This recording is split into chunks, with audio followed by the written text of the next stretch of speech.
먼저 우리 누가복음 1장 말씀 함께 봉독합니다. 찬송하리로다 주 이스라엘의 하나님이여 그 백성을 돌보사 속량하시며 우리를 위하여 구원의 뿔을 그 종 다윗의 집에 일으키셨으니 아멘. 그는 성령과 불로 너희에게 세례를 베푸실 것이요 손에 키를 들고 자기의 다장마당을 정하게 하사 알곡은 모아 곳간에 들이고 쭉정이는 꺼지지 않는 불에 태우시리라. 아멘. 하나님 아버지, 오늘 계속해서 누가복음의 말씀으로 예수님에 대해서 우리가 더 깊이 알아가기를 소망합니다. 전하는 자와 듣는 자가 한 성령님의 은혜와 감동을 통해서 함께 깨닫고 은혜 받고 말씀에 순종하며 말씀대로 살아 하나님께 영광 돌리는 우리 모두가 될 수 있도록 축복하여 주옵소서. 예수님의 거룩하신 이름으로 기도합나이다. 아멘. 자리에 앉으시기 바랍니다. 예수님에 대해서 가르쳐주는 세 가지 존재. 예수님에 대해서 가르쳐주는 세 가지 존재라는 제목으로 누가복음 10번째 말씀 증거하도록 하겠습니다. 누가복음 3장 마지막 부분에 족보가 나오는데요. 그 말씀을 좀 묵상을 했는데 이 말씀을 설교를 할까 말까 아니면 4장으로 넘어갈까 그런 생각을 하는 가운데 주님께서 누가복음 1장과 3장을 우리가 조금 말씀을 나눴는데 그 속에서 중요한 부분 한 번 더 점검하고 함께 나누지 못한 내용 함께 나누기를 원하시는 것 같은 마음을 느꼈습니다. 그것은 바로 누가복음 1장과 3장에서 예수님에 대해서 우리에게 가르쳐주고 있는 건데요. 여러분, 우리가 예수님을 믿지요. 그래서 예수님을 믿는 신앙을 갖고 있는 사람들을 종교적으로 말하면 어떤 신앙을 가지고 있다고 말합니까? 기독교 신앙을 가지고 있다고 말하죠. 기독교 신앙, 그리스도교, 기독교 이렇게 얘기하는데요. 여러분, 기독이 뭔지 아십니까? 기독. 네. 기독은 여기 한번 보시면 이 그리스도는 헬라어로 크리스토스를 이제 말하는 거고, 히브리어로는 메시아, 기름 부음 받은 자 이런 뜻이고 구세주라는 뜻인데요. 그리스도는 예수 그리스도 한 분밖에 없죠. 아멘. 그리스도를 옛날에 이제 번역을 할 때에 한자어로 번역을 할 때에 이 그리스도교를 어떻게 번역을 할까 하다가 이분들이 그리스도를 한자 음역을 해서 만든 게 기리사독교 라고 처음에 번역을 했다고 합니다. 근데 기리사독 좀 길죠? 어렵죠? 그죠? 그래서 시간이 지나서 앞에 그리고 제일 마지막에 기하고 독만 살려서 기독으로 줄였다고 합니다. 그래서 기독교가 되었다고 해요. 여러분, 처음 들어보시나요? 들어보셨어요? 예. 저는 솔직히 처음 봤습니다. 기리사독? 야, 참 신기하다. 기리사독이라고 했다가 기독이라 했구나. 항상 우리 기독교 이런 말 많이 하는데 그런 뜻이 있었구나. 그리스도는 예수님을 말하니까 기독교는 곧 예수교라고 할 수 있죠. 그래서 한국에 우리 교단들 보면 대한 예수교 장로회. 그래서 줄여서 장로교라고 부르는데 장로교라는 건 없는 겁니다. 사실. 다 예수교 아니면 기독교의 한 분파.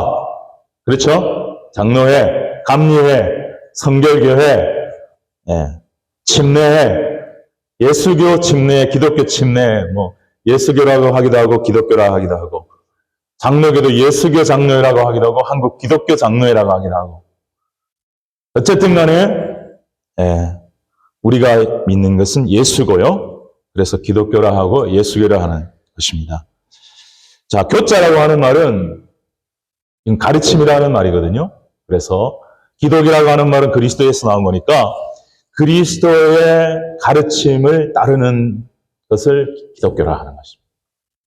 좀 길게 풀어 설명을 하면 예수님을 우리의 그리스도 구원자로 믿고 그분의 가르침을 순종하며 따르는 것, 바로 그것이 기독교다. 그래서 한마디로 말하면 기독교의 핵심이요 중심은 누구십니까? 예수님입니다. 예수님. 아멘? 우리는 예수님을 믿는 겁니다. 예수님을 통해서 성부 하나님도 믿고 성령님도 믿는 것이지, 예수님 빼고 그 어떤 것도 제대로 믿을 수가 없고 온전한 구원을 얻을 수가 없는 겁니다. 예수님만이 죄인된 저와 여러분을 위해서 십자가에 피 흘려 죽으시고 부활해 주신 줄로 믿습니다. 그래서 우리를 천국으로 인도할 분은 오직 예수 그리스도이신 것입니다. 요한복음 14장 6절에 우리가 잘 아는 말씀처럼 예수님 뭐라고 말씀하셨습니까? 내가 곧 길이요 진리요 생명이니 나로 말미암지 않고는 아버지께로 올 자가 없느니라 말씀하셨습니다.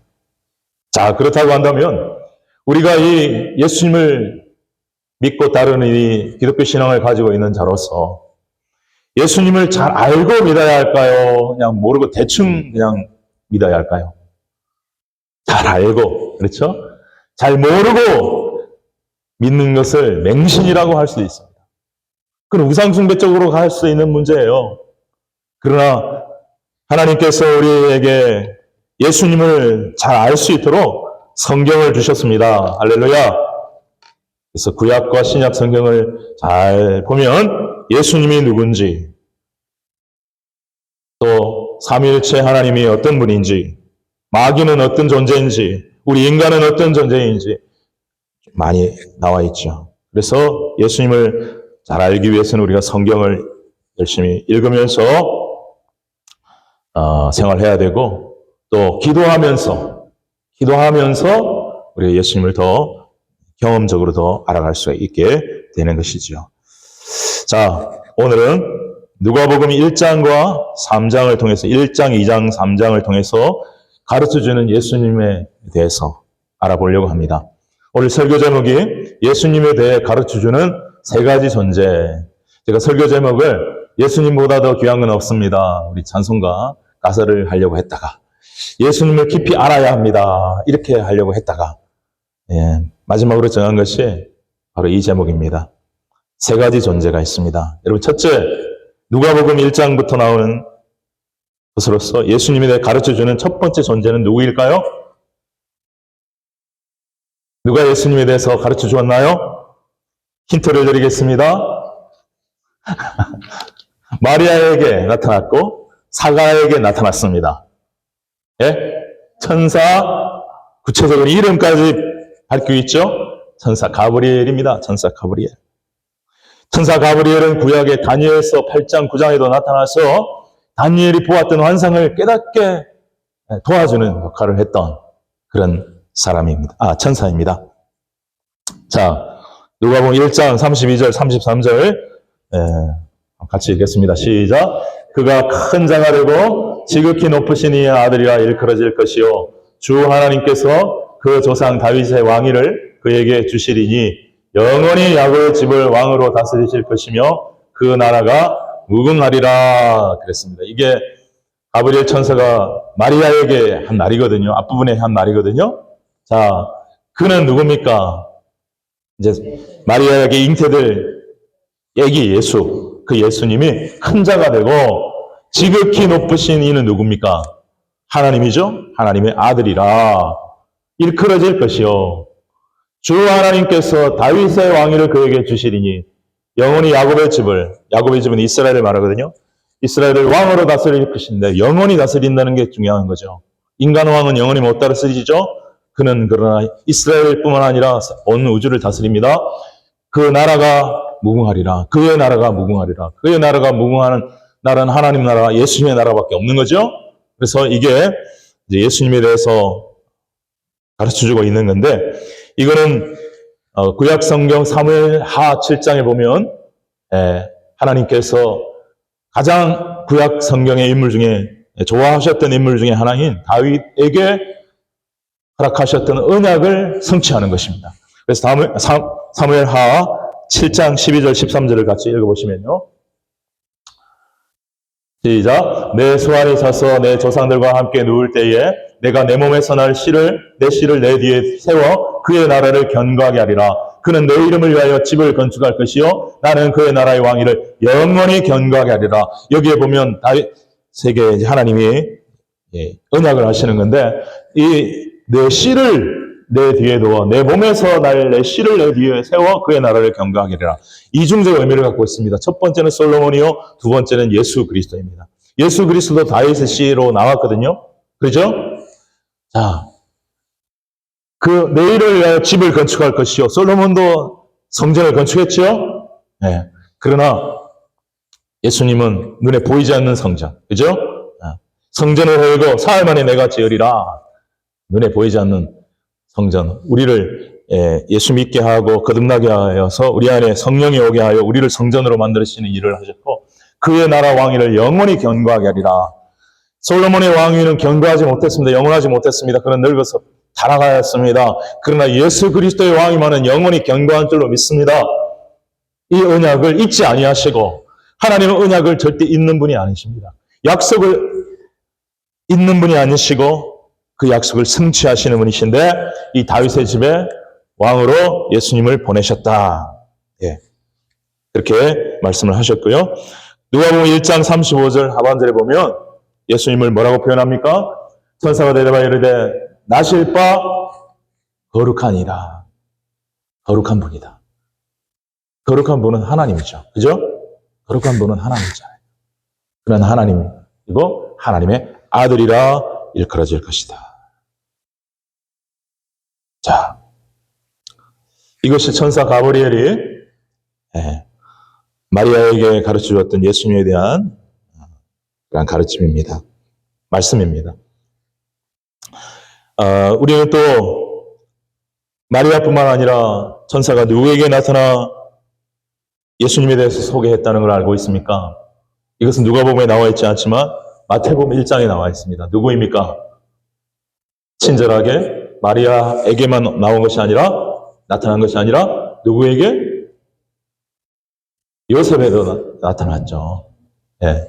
그렇지 않습니까? 예. 예. 임신한 것을 알고 이렇게 가만히 떼려고 할 때에 그가 잉태된 것 성령으로 된 것이니 아들을 낳으니 이름을 예수라 하라. 그를 데려오기를 두려워하지 말라. 그 말씀하면서 같이 한번 읽어볼까요? 마태복음 1장 21절 시작. 아들을 낳으니 그 이름을 예수라 하라. 이는 그가 자기 백성을 그들의 죄에서 구원할 자이심이라. 아멘. 예수는 누굽니까? 죄에서 구원할 자. 죄로부터 구원할 분은 하나님밖에 없습니다. 죄를 용서하고 죄로부터 구원해낼 수 있는 이는 죄가 없어야 되니까. 죄가 없고 거룩하고 생명으로 충만하고 능력으로 충만한 분은 하나님. 예수님은 죄로부터 우리를 구원하는 구세주. 그래서 누가복음 2장에 보면 목자들에게 천사가 나서 뭐라고 말했습니까? 온 백성에게 미칠 큰 기쁨의 좋은 소식을 알리노라. 오늘 다윗의 동네에 너희를 위하여 구주가 나셨으니 곧 그리스도 주시니라. 할렐루야. 온 백성에게 미칠 큰 기쁨의 좋은 소식. 왜 그렇습니까? 온 백성, 모든 인류가 다 죄인인데 스스로 구원할 길이 없는데 어떤 종교, 어떤 선행, 어떤 지식, 돈으로도 안 돼요. 힘으로도 안 돼요. 자기 죄 문제를 해결할 수 없는데 예수님이 오셔서 우리를 위해 십자가에 죽으시고 부활하심으로 구원의 길을 열어주실 것이기 때문에 모든 백성, 모든 인류, 모든 죄인에게 큰 기쁨의 좋은 소식이 전해졌다, 시작되었다 라는 것이죠. 구주가 나셨다. 여기서도 구주는 구세주라는 뜻입니다. 여러분, 이렇게 천사가 예수님에 대해서 소개해주고 있습니다. 근데 여러분, 우리가 천사를 말씀을 잠깐 나눌 때도 그런 얘기를 나눴지만 천사는 자기 마음대로 오는 거예요? 아니면은 하나님의 명령을 듣고 순종하여 오는 건가요? 하나님의 명령을 듣고 지시를 받고 반드시 순종함으로 오는 거죠. 그러니까 이 천사의 가르치는 것은 하나님으로부터 나왔다. 이렇게 해도 과언이 아닐 것입니다. 그리고 진짜 하나님의 음성을 통해서 나오는 예수 그리스도에 대한 선포가 있고 고백이 있고 가르침이 있는데 그게 우리가 지난번에 말씀을 나눴던 누가복음 3장 22절 하반절에 나옵니다. 우리 누가복음 3장 22절을 같이 한번 보실까요? 읽어보실까요? 시작. 성령이 비둘기 같은 형체로 그의 위에 강림하시더니 하늘로부터 소리가 나기를 너는 내 사랑하는 아들이라 내가 너를 기뻐하노라. 아멘. 자, 이것은 하나님께서 아버지 하나님, 성부 하나님이 직접 아들 예수님을 향한 선포의 음성인데 여러분 이 말씀을 곰곰이 생각해 보면 참 간단하죠. 복잡하지 않죠. 뭐 아까 우리 천사들은 뭐 다윗의 왕위를 하고 뭐 나라가 견고하고 뭐 죄로부터 살자고 막 복잡한데 성부 하나님은 아들이니까 그냥 너무나 그 아들에 대한 사랑과 신뢰와 또 감사가 넘쳐서 길게 표현을 안 하십니다. 너는 내 사랑하는 아들이라 내가 너를 기뻐한다. 이것보다 더 좋은 표현이 있을까 싶을 정도로요. 참 성부 하나님은 아들 예수님을 너무너무 사랑하셨던 것 같아요. 그런데 그렇게 사랑하셨던 아들을 죄인된 우리를 구원하시기 위해서 그 모진 십자가의 고통으로 몰아가시고 십자가에 달려 죽게 하시고 그것을 허락하신 것은 바로 죄인된 우리를 구원하시기 위한 하나님의 사랑도 너무너무 크시기 때문인 줄로 믿습니다. 늘 그 사랑에 감사하고 살아가는 저와 여러분 되기를 주님의 이름으로 축복합니다. 천사가 예수님에 대해서 계시하고 가르치셨죠. 그건 궁극적으로 하나님으로부터 나온다 했죠. 그리고 하나님께서 하나님의 뜻에 순종하여 한 단계 한 단계 스텝 바이 스텝으로 순종하며 이제 자기를 드러내시기 시작하고 세례 요한에게 침례를 받으면서 모든 의를 이루는 것이 합당하다 말씀하시면서 순종하여 세례를 받을 때 하나님께서 너무너무 사랑스러우셔서 음성을 허락하셨죠. 자, 이렇게 하나님도 등장하셨습니다. 신약에 보면 하나님이 등장하는 게 그렇게 잘 많이 없어요. 그렇잖아요. 예수님이 이제 사역을 시작하시려고 하니까 십자가를 향해 달려가시니까 하나님이 한 분 나오신 거예요. 선포해 주신 거예요. 자, 이제 이 두 가지 존재에 대해서 간략하지만 말씀을 나눴습니다. 자, 그러면 세 번째는 누가 예수님에 대해서 우리에게 가르쳐 줍니까? 바로 몇몇 사람들이 우리에게 예수님에 대해서 가르쳐 줍니다. 자, 그분들은 전부 다 성령의 사람들이고 신령한 사람들이고 하나님의 말씀을 받은 사람들이라는 공통된 특징을 가지고 있습니다. 첫 번째, 바로 예수님에 대해서 우리에게 가르쳐 주고 있는 분은 제사장 사가랴, 세례 요한의 아버지입니다. 오늘 우리가 읽은 본문 누가복음 1장 68절 69절 앞에 보면 그 부친 사가랴가 성령의 충만함을 받아 예언하여 이르되라고 말씀하고 있습니다. 세례 요한이 태어난 이후에 이제 그 이름을 짓고 입이 열리고 혀가 풀리고 말을 하게 되고 하나님을 찬송하게 되는 가운데 그가 성령 충만을 받고 성령에 의하여 예언이 나오기 시작했어요. 예언이. 그 예언의 내용이 쭉 누가복음 1장 마지막 부분에 나옵니다. 이 깊은 내용을 제가 다루지를 못하고 넘어가서 오늘 이 본문을 다루게 되어서 참 기쁘게 생각하는데요. 자, 68절, 69절 한번 다시 읽어보겠습니다. 시작. 찬송하리로다 주 이스라엘의 하나님이여 그 백성을 돌보사 속량하시며 우리를 위하여 구원의 뿔을 그 종 다윗의 집에 일으키셨으니 할렐루야. 여기도 다윗의 집에 구원의 뿔을 일으키셨다 할 때 이것도 아까 사무엘하 7장 12절 13절에 다윗에게 하신 언약을 이루시는 것하고 똑같습니다. 근데 여기에 표현에 구원의 뿔을 그 종 다윗의 집안에서 일으키셨다라고 하는 이 표현이 굉장히 중요한 표현이라고 생각할 수 있겠습니다. 구원의 뿔, 구원의 뿔을. 구원의 뿔을 일으키셨다, 세우셨다. 여러분, 뿔 하면 생각나는 동물 있습니까? 사슴. 저는 사슴보다 힘센 뿔, 파워 있는 뿔, 소도, 황소 이런 것들이 있는데, 여러분 기억 안 나십니까? 이 가운데 크게 이렇게, 네. 코뿔소 생각 안 납니까? 저는 이 뿔을 생각할 때 코뿔소가 바로 생각이 나더라고요. 예, 뿔은 뭐 많이 있죠. 가장 대표적인 게 코뿔소의 그 엄청난 그 크고 힘 있는 그 뿔, 보통 2개 있죠, 그죠? 예, 그걸 한번 맞추면 살아남을 사람도 없겠죠. 자, 여러분, 이 고대 근동에서는 이 뿔이라는 말이 코뿔소를 생각을 해서 그랬던지 힘의 상징입니다. 힘의 상징. 예, 그리고 능력의 상징입니다. 능력의 상징. 코뿔소 얼마나 힘이 있고, 예. 코뿔소 같이 밀어붙인다 그러잖아요. 그리고 승리를 상징하기도 하고요. 예. 또 왕권을 상징하기도 했다고 합니다. 여러분, 이 구원의 뿔이라고 하는 말은 어떤 의미냐면 원수, 대적을 물리치는 능력 있는 왕으로서의 메시아를 의미한다는 것입니다. 이 구원의 뿔은 예수님을 말하고 있는데 아무나 멸망시키고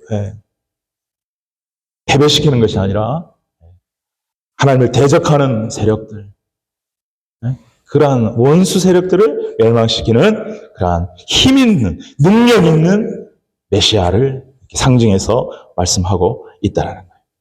여러분, 그래서 예수님이 공생에 시작하시고 사역할 때 그 30년 동안 잠잠하시고 조용하셨던 예수님이 막 능력 있게 사역하셨던 것을 기억하실 줄로 압니다. 주로 나타난 게 어떤 면에서 나타났습니까? 영적인 원수를 물리치셨습니다. 뭐를 쫓아내셨습니까? 귀신을 쫓아내시는 것. 아니, 구약에도 신약 이후에도 별로 안 나와요. 그런데 예수님이 그냥 나타나니까 이 귀신들이 드러나게 되고 그 귀신들을 능력 있게 내어 쫓으시는, 그라사 지방의 그 거린, 그에게는 군대 귀신이 들려가지고 수백 마리, 수천 마리인가요? 수많은 귀신들이 쫓겨나가면서 돼지떼개로 들어가는 일들도 일어났습니다. 풍랑도 잠잠하게 했고요. 심지어 죽은 사람도 일으키는 힘과 권능을 갖고 있었습니다. 자,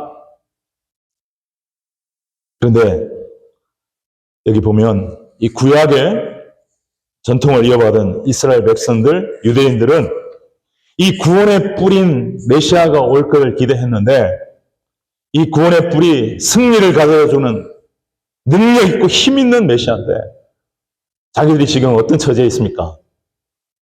지금 독립을 했습니까? 자유인입니까? 로마의 억압 속에 있었죠.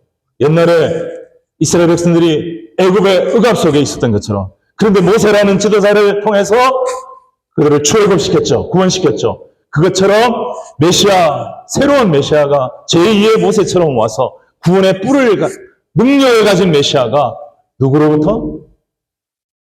로마의 압제로부터 자기들을 해방시켜줄 메시아를 기대하고 고대했어요. 예수님은 로마의 압제로부터 그들을 구원했습니까? 그렇지 않았습니다. 그러나 그런 능력이 없어서 못했습니까? 그것은 아닙니다. 예수님은 그러한 눈에 보이는 인간적인 원수를 대적하기보다는 영적 원수를 무찌르는데, 물리치는데 1차적 관심을 초림 때는 가지시고 2차에 오실 이 재림 때는 이제 모든 것을 정복하고 무찌르시는 그러한 왕으로 오시는 거죠. 그래서 유대인들이 재림 때 오실 그분을 초림 때 오실 그분으로 잘못 이해해서 아직까지 기다리고 있는 것입니다. 안타까운 일이죠. 아무튼 예수님은 이렇게 놀라운 권능과 능력을 갖고 계신 분인데 그분이 십자가를 향해 걸어가셨다.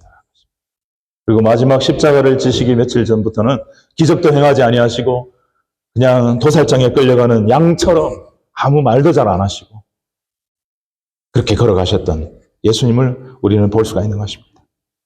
왜 그러냐면 그렇게 하셔야만 죄인된 우리를 구원하실 수 있기 때문이죠.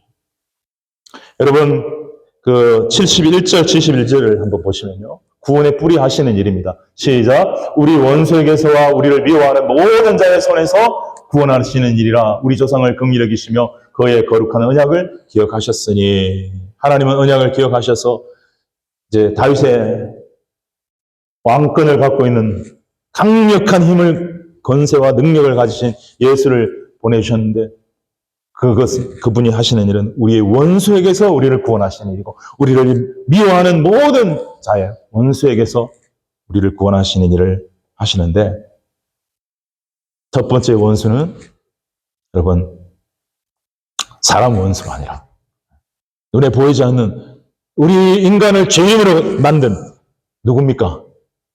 사탄 마귀. 그 원수를 그 원수의 모든 조종과 잘못된 거짓과 유혹으로부터 구원해내시는 일을 하기 위해서 오셨다. 그리고 우리를 미워하는 모든 자, 원수 마귀의 그 수하에 있는 모든 귀신 세력들, 흑암의 세력들, 악한 영의 세력들, 예수 믿는 우리를 특별히 미워하는 그들 손으로부터 또한 우리를 구원하시기 위해 오셨다. 여러분 성경이 마태복음 13장 39절 보면 원수에 대해서 잘 말하고 있습니다. 같이 읽어볼까요? 시작. 좋은 씨를 뿌려내리는 인자요 밭은 세상이요 좋은 씨는 천국의 아들들이요 가라지는 악한 자의 아들들이요 가라지를 뿌린 원수는 마귀라고 분명히 말하고 있습니다. 원수는 마귀다. 영적 원수는 마귀다. 자, 그리고 또 있습니다. 고린도전서 15장 26절. 고린도전서 15장 26절. 시작. 그가 모든 통치와 모든 권세와 능력을 멸하시고 나라를 아버지 하나님께 바칠 때라. 보십시오. 예수님이 재림하시면 이 세상에 있는 모든 통치자, 권세자, 능력 있는 자들 다 그 구원의 뿔을 갖고 있는 예수님이 재림주로 오셔서는 다 멸망시킨다. 네. 그때는 영적 원수뿐만 아니라 이 세상에 인간들 중에 하나님을 대적하는 모든 하나님과 원수된 자들도 다 모든 권력들도 모든 우상들도 모든 거짓 종교들도 다 멸하신다. 그래서 모든 나라를 아버지 하나님께 바친다. 그가 모든 원수를 그 발 아래 들 때까지 반드시 왕노를 하시니 맨 나중에 멸망받을 원수는 누구다? 맨 나중에 멸망받을 원수는 사망이다. 여러분, 그래서 우리의 원수는 사망이다. 이렇게 영생하는 존재인 우리에게 인간에게 찾아와서 교만하게 하고 타락시키고 죄를 짓게 하여 사망에 이르게 한 마귀가 결국 우리를 사망으로 올가매었는데 그 사망은 항상 우리에게 원수 같은 존재. 죽기를 두려워하는 인생이 되었다. 항상 우리는 죽음을 두려워하고 솔직히 여러분 안 그렇습니까? 말은 안 해서 그렇고 생각을 안 해서 그렇지만 어쩔 때 한 번씩 나도 모르게 죽으면 어떡하지? 죽으면 정말 고통스럽지 않을까?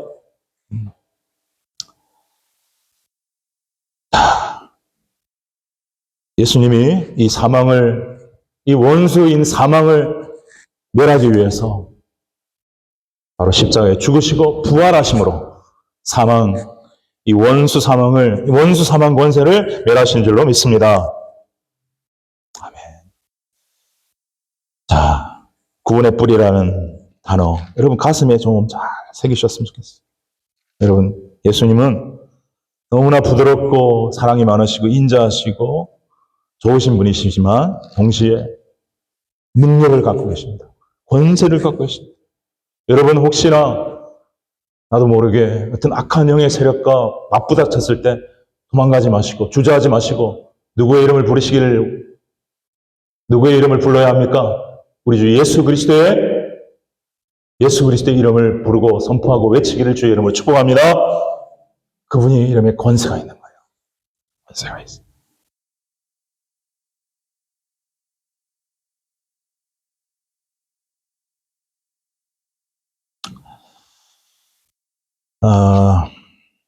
그리고 이제 사가랴를 통해서 하나 더 가르쳐 주시는 말씀을 우리 함께 보도록 하겠습니다.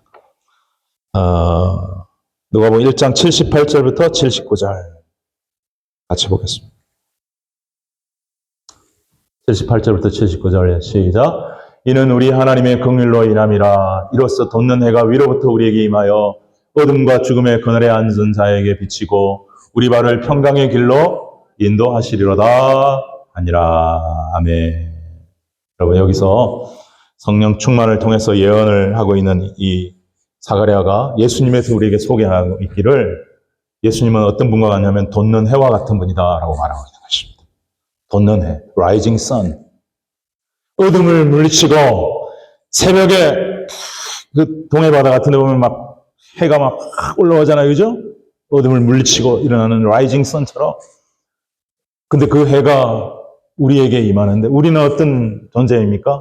어둠과 죽음의 그늘에 앉아있던, 죄의 그늘에, 사망의 그늘에 앉아있던 원수 마귀, 원수 사망이 우리를 다스려서 영적인 어둠 속에 우리를 몰아넣어 영적인 어둠에 잠겨있던 우리들 위에 그 어둠을 물리치는 빛으로 예수 그리스도를 돋는 해로, 이 돋는 해를 헬라어로는 아나톨레라고 하는 말이 있습니다.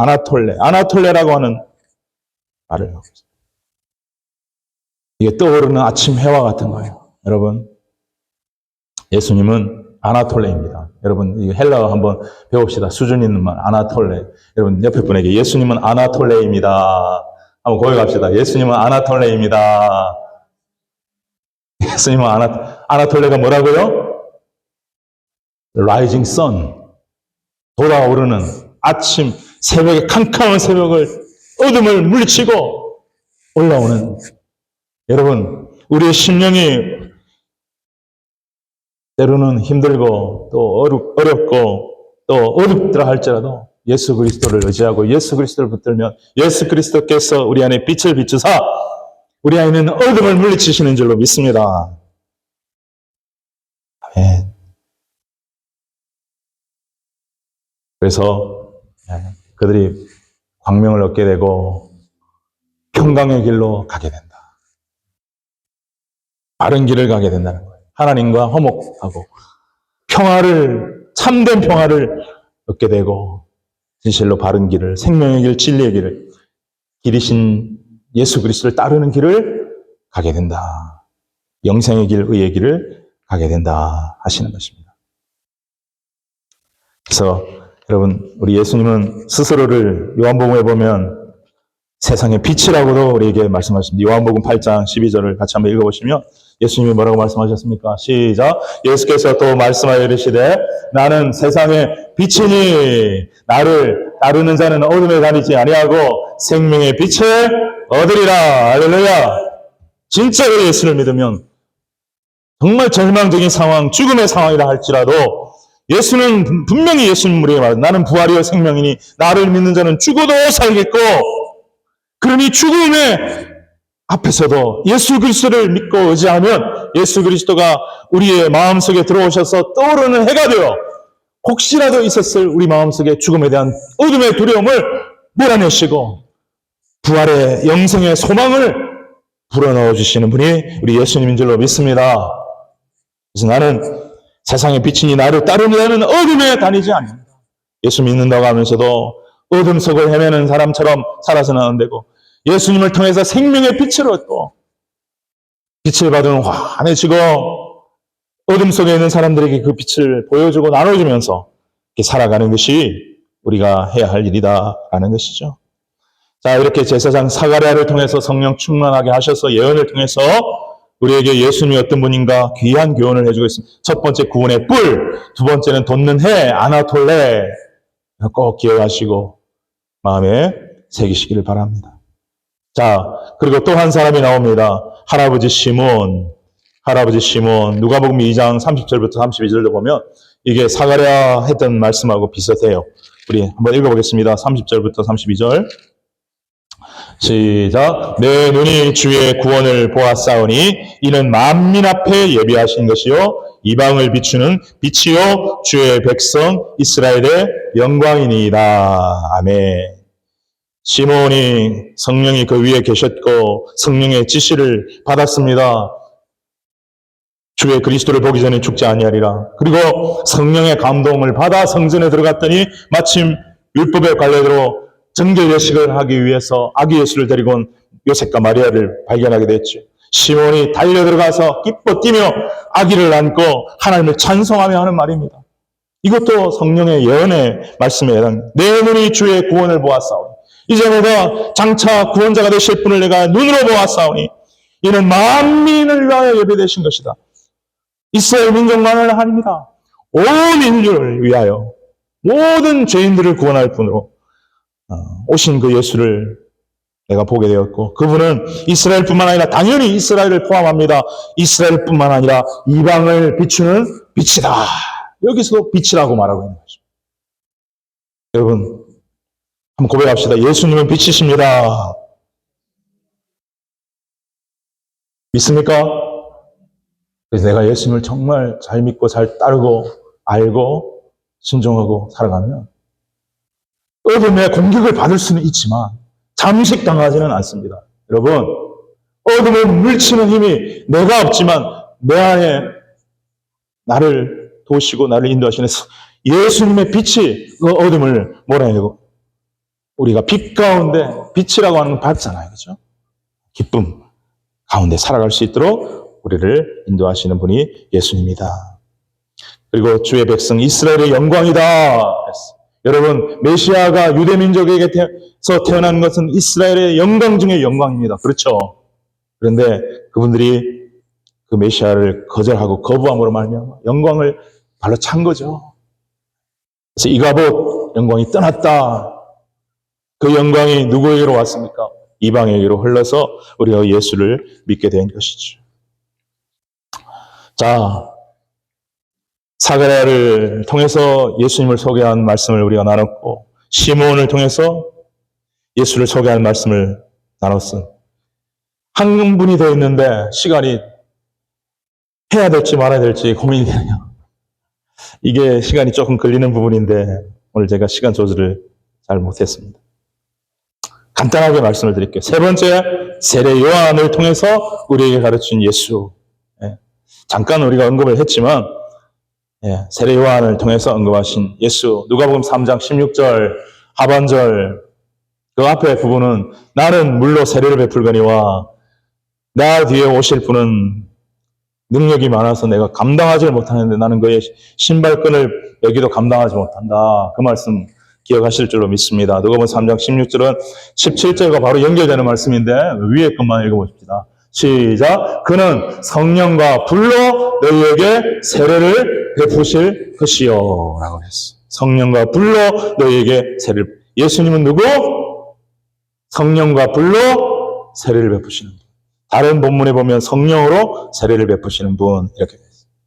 제가 이제까지 말씀을 묵상하다가 성령으로 세례를 베푼다. 여기 성령의 포커스를 두고 말씀을 왔는데 오늘 이번에 말씀을 준비하면서는 주님께서 성령보다는 베푼다라는 데 마음을 좀 관심을 가져라 하시는 것에서 들여다봤더니 여러분 예수님은 이 땅에 뭘 베풀어 오신 분이에요? 궁극적으로 자 말을 돌려서 하나님의 아들 하나님이신 예수 그리스도도 하나님입니다. 여러분 성경에서 하나님은 우리에게 무엇을 베푸시는 분입니까? 뭘 베푸시는 분이에요? 성경의 많은 표현들 보면 하나님은 우리에게 뭘 베푼다고 나옵니까? 은혜를 베푸는 분이다. 이렇게 나옵니다. 은혜를 베푸는 분이다. 출애굽기 20장 6절과 예레미야 32장 18절 같이 한번 보겠습니다. 나를 사랑하고 내 계명을 지키는 자에게는 천대까지 은혜를 베푸는 분. 하나님은 우리에게 은혜를 베푸는, 은혜라는 말은 여러분 기억하실 줄 압니다. 자격 없는 자에게 주시는 사랑과 베품. 그죠? 자격이 있어 받으면 그는 은혜가 아니에요. 그죠? 그걸 상이나 상급이나 그런 거겠지. 그러나 은혜는 자격이 없는데 주시는 거예요.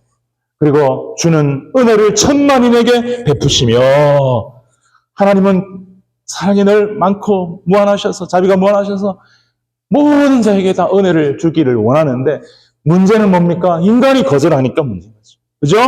자, 질문합니다. 여러분, 하나님의 은혜 중에 우리 인간에게 가장 필요하고 가장 근본적이고 가장 중요한 꼭 있어야 할 은혜 뭡니까? 무슨 은혜? 할렐루야. 너무 잘하셨습니다. 왜? 우리가 인간이 죄인이기 때문에. 구원의 은혜를 받지 못하면 우리 하나님과 교제도 할 수 없어요. 다음 단계로 넘어갈 수도 없네. 그래서 구원의 은혜를 받아야 돼요. 자, 여러분. 그리고 구원의 은혜만 주시는 것이 아니라 구원에 여러분 단계가 있는 거 아시죠? 회개와 믿음을 통해서 칭의, 의롭다함을 받는 구원이 있고, 그것을 곧 거듭남의 은혜, 중생의 은혜라고 합니다. 이게 구원의 시작이에요. 그리고 그 구원의 은혜는 이제 우리 안에 성령께서 오셔서 우리를 어떤 구원으로 계속해서 몰아가냐면 성화의 구원으로 우리를 계속해서 이끌어갑니다. 예수님과 동행하고 예수님을 닮아가게 만들고 열매 맺는 삶을 살게 하는 것이 성화의 구원이고, 마침내 저 천국에서는 어떤 구원이 이루어집니까? 영화, 글로리피케이션. 그죠? 완전히 거룩해지는 그 구원으로 나가게 되는데, 여러분, 예수님이 우리에게 구원을 베풀어 오셨죠. 할렐루야. 아멘. 그러면 성령으로 세례를 베푸는 분이다 할 때, 그 성령으로 세례를 주는 것이 구원과 관계가 있을까요, 없을까요? 있을 수 있죠. 맞죠? 그래서 그 구원과 관계가 있다 하여 그 구원의 첫 번째 단계인 이 징의와 거듭남의 구원으로 성령 세례를 이해하는 분들이 있고, 예? 그리고 또 한 분들은 거듭남 이후에 성화와 능력 있는 증인으로서 살아가는데 필요한 것을 주시는 것을 성령 세례로 이해하는 분들이 있다, 이겁니다. 단계로 이해한다. 알겠어요? 그런데 성경에 양쪽을 뒷받침하는 성경구절이 다 나와요. 그래서 서로의 주장이 있지만 싸울 거 있을까요, 없을까요? 싸울 건 없죠. 성령 세례를 거듭남으로, 거듭남의 구원의 은혜로 보는 분은 성령 충만을 구하면 되고, 아멘? 네. 믿음은 가져서 내가 예수를 믿는 것 같고 거듭난 것 같지만, 하여튼 뭔가 좀 뜨겁게 주님을 위해서 헌신하고 하는 부분이 약했다 하면, 성령 세례가 필요하지 않은가? 성령 세례를 베풀어 주시는 예수님이니까 예수님한테 성령 세례를 베풀어 주세요라고 기도하기를 바랍니다. 아멘? 내가 믿음이 있는데 성령 세례를 못 받았다 생각하면 성령 세례를 달라고 기도하시고, 내가 믿음이 있고 거듭났는데 그것이 성령 세례 받은 것이라 생각한다면 그 이후에 더 능력 있게 주님을 위해서 잘 쓰임받기 위해서 성령 충만을 구하면 되는 것입니다. 할렐루야. 맞아요, 틀려요? 상관이 없다라는 거예요. 근데 분명히 성령 세례는 구원과 은혜와 관계가 있다 이거지. 아멘? 하나님은 은혜를 베푸는 분이고, 그 첫 번째 가장 기본적인 은혜가 구원의 은혜고, 그 구원의 은혜 이후에 능력도 주시고 힘도 주시고, 이사야 40장 29절 보세요. 권능도 주시고, 야고보서 1장 5절 보세요. 지혜도 주시고, 성령의 은사도 주시고, 성령의 열매도 주시고. 그죠? 구원받은 자가 성화하는 과정 속에서, 주님을 닮아가는 과정 속에서 능력 있게 복음도 증거하고 주의 사역도 감당하라고 은혜들을 부어주신다 이 말입니다. 그러니까 이 성령 세례는 구원과 은혜와 관계가 있고, 그것이 첫 번째 거듭남의 관계거든, 거듭남 이후에 성화와 관계든 상관이 없다 이거예요. 내가 내 스스로를 생각해서 내가 성령 세례를 받았다 생각하면 성령 충만을 죽도록 구하면 되는 거고, 내가 생각할 때 성령 세례를 받지 못했다 생각하면 성령 세례를 구하시기를 주의로 축원합니다. 성령 세례를 베푸시는 분이라 했잖아요. 주님 약속하셨으니 성령 세례를 내게 베풀어 주십시오. 그렇게 기도하면 되는 거예요. 그렇게 해서 궁극적으로 어디서 만나냐면 성령 충만해서 만나면 되는 거예요. 그래서 제가 여러분들한테 늘 여러분 옆에 분에게 성령 충만하시기 바랍니다 하는 이유가 거기에요. 저는 여러분에게 성령 세례 받으시기를 바랍니다 옆에 사람한테 말하라고 말 못해요. 왜냐하면 오해가 이렇게 있을 수 있기 때문에. 그렇죠? 그렇기 때문에 성령 충만해서 만나는 건데, 성령 내 스스로 생각할 때 나는 거듭날 때, 믿을 때 성령이 내 안에 오셔서 세례를 주신 것 같다 생각하면 성령 충만을 부르짖기도 하고, 예? 나는 믿기는 믿는데 뭔가 이렇게 좀 뜨겁게, 느끼 있게 하질 못하는 것 같아 하면, 그래서 아닌 것 같아 하면 성령 세례를 구하고 성령 충만을 구하면 돼요. 예.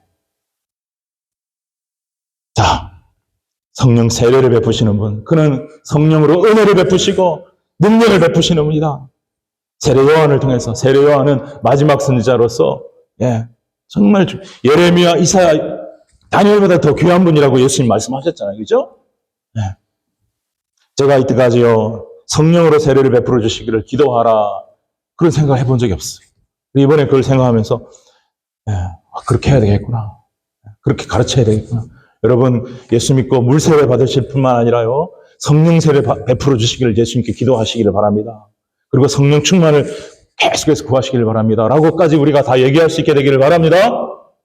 아멘? 네. 아멘이 안 나옵니까? 그렇게 해야 되잖아요. 아무튼 이렇게 해석하든 저렇게 해석하든 성령 세례는 하나님의 은혜를 내적으로 확실히 경험하게 하는 정말 그러한 사건이다. 네. 하는 것입니다. 자, 네, 그런데 예수님은 이렇게 구원의 은혜, 능력의 은혜를 베푸시고 하시는 뿐만이 아니라 우리 17절 네, 무서운 말씀. 네, 17절. 여기 스바냐서 3장 17절은 제가 묵상하는 가운데 여호와 너희 하나님이 너희 가운데 계시니 그는 구원을 베푸실 전능자심이라 할 때 이 베푸실이라는 단어가 나한테 확 다가오면서 아, 그렇지. 하나님은 구원을 베푸시는 분이시지. 예수님도 이 땅에 십자가 지고 죄인 우리에게 구원을 베풀어 오셨지. 성령 세례를 베푼 거기에 너무 성령에 막 몰입을 해가지고 그걸 너무 복잡하게 따지려고 했는데 성령 세례를 베푸시는 이유는 구원을 베푸시고 은혜를 베푸시는 분이시지. 그게 깨달아졌던 말씀이고요. 그 다음에 누가복음 3장 17절 마지막 절 같이 읽겠습니다. 자, 시작. 손에 키를 들고 자기의 타작마당을 정하게 하사 알곡은 모아 곳간에 들이고 쭉정이는 꺼지지 않는 불에 태우시리라. 예수님은 이렇게 구원의 은혜, 성령의 은혜, 은혜 위에 은혜를 더하여 주시는 너무나도 귀한 분이죠. 그분은 동시에 심판주라는 사실을 우리에게 가르쳐주고 있습니다. 그분만이 심판권자다. 이 세상 마지막 주님 재림하실 때 이루어질 일이겠지만 알곡과 쭉정이를 분별하시고 구분하시는 날이 온다. 여러분, 저와 여러분은 정말 주님이 기뻐하시는 알곡으로 열매 맺는 주님 앞에 기쁨이 되는 인생으로 살아갈 수 있는 은혜가 저와 여러분들에게 있게 되기를 주님으로 축복합니다. 이 말씀과 함께 마지막으로 연결해서 하는 말씀, 시몬이라고 하는 분이 아까 성령으로 감동받아 아기 예수를 안고 그렇게 예수님을 선포한 다음에 마리아를 향해서 또 한 말이 있거든요. 그게 누가복음 2장 34절에 나와요. 누가복음 2장 34절. 읽어보겠습니다. 시작. 시몬이 그들에게 축복하고 그의 어머니 마리아에게 말하여 이르되 보라, 이는 이스라엘 중 많은 사람을 패하거나 흥하게 하며 비방을 받는 표적이 되기 위하여 세움을 받았다. 여기 현대인의 성경을 한번 읽어보십시다. 자, 시몬은 그들에게 축복하고 아기 어머니 마리아에게 이런 말을 할 때 이 아기는 하나님이 세우신 자입니다. 많은 이스라엘 사람들이 이 아기를 믿지 않아 망하기도 하고 믿어서 구원을 받기도 할 것입니다. 그리고 이 아기는 사람들의 비난의 대상이 될 것입니다. 예수님은 공생의 시절 칭찬과 존경과 사랑도 받았지만 끊임없이 정죄당하고 비난을 받았습니다. 그리고 십자가를 졌습니다. 그러나 여러분, 우리 인생의 실패와 성공이 어디에서 좌우가 되냐면 예수님과 어떤 관계를 맺고 있느냐. 여기에 성공과 실패가 달려있다. 이 아기를 믿지 않아 망하기도 하고 믿어서 구원을 얻기도 하고 앞에 거를 보여주시기 바랍니다. 많은 사람을 패하게 하거나 흥하게 하며 실패의 인생이 되느냐 성공의 인생이 되느냐. 진짜 실패가 뭐냐 진짜 성공이 뭐냐는 예수님과의 관계성 속에서 마지막 날 결정된다는 사실을 꼭 기억하는 저와 여러분 되기를 바랍니다. 여러분, 마지막 심판대 앞에서 그 사람의 인생을 두고 하나님 판단하실 때에 예수님과 어떤 관계를 맺었느냐, 그래서 알곡의 삶을 살았느냐, 아니면 쭉증이로 살았느냐, 그때 모든 것이 판결이 난다라는 것입니다. 이만큼 예수님은 우리에게 절대적인 분이요, 중요한 분이요, 믿어도 되고 안 믿어도 되는 분이 아니라 진짜 믿고 따라야 할 분이. 여러분, 우리가 예수님을 그냥 맹목적으로 맹신적으로 잘 모르면서 믿고 따르는 것이 아니라 정말 저와 여러분의 마음속에 이러한 강한 열망이 일어나게 되기를 주의 이름으로 축복합니다. 예수님을 더 깊이 알고 싶노라. 주님 더 깊이 알고 싶습니다. 아멘. 성경을 더 깊이 읽고 기도하면서 예수님을 더 깊이 알면서 그분을 더 믿고 더 사랑하고 더 따라가고 더 닮아가기를 소망하는 저와 여러분이 되시기를 주님의 이름으로 축원합니다. 아멘. 우리 일어나셔서 우리